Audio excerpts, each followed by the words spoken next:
The moment conservatives have dreamed about for decades has arrived with Brett Kavanaugh joining the Supreme Court.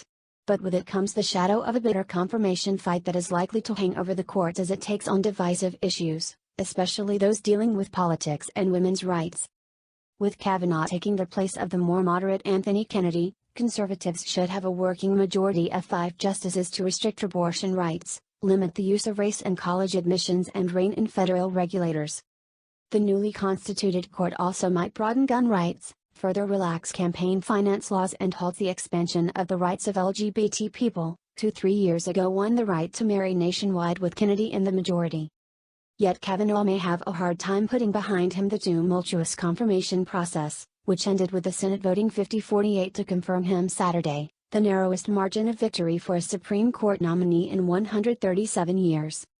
In the public mind, there will always be this dark cloud hanging over the court, even if Kavanaugh is eventually embraced by all his colleagues on the court, said Elizabeth Wydra, president of the Liberal Constitutional Accountability Center.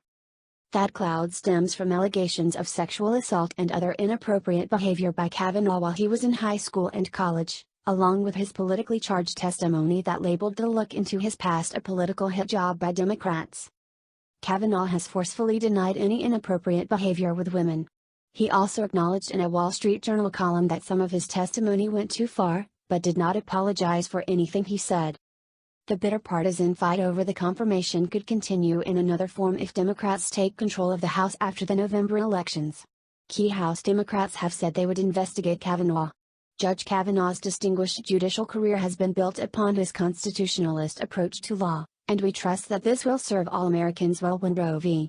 Wade inevitably comes before the Supreme Court for review, said Catherine Glenn Foster, president of Americans United for Life, referring to the court's landmark 1973 abortion rights ruling. Kavanaugh's arrival on the court after the most tumultuous confirmation battle since Clarence Thomas faced allegations of sexual harassment by Anita Hill in 1991 hardens the alignment of party and ideology, 5 conservatives appointed by Republican presidents and 4 liberals by Democrats. That was true with Kennedy on the bench, but he voted with the liberals in cases that preserved abortion rights and affirmative action, expanded LGBT rights, and limited capital punishment. But the more widely held expectation among court watchers is that Roberts, who joined with the liberal justices to uphold President Barack Obama's healthcare overhaul, will determine how far and fast the court moves.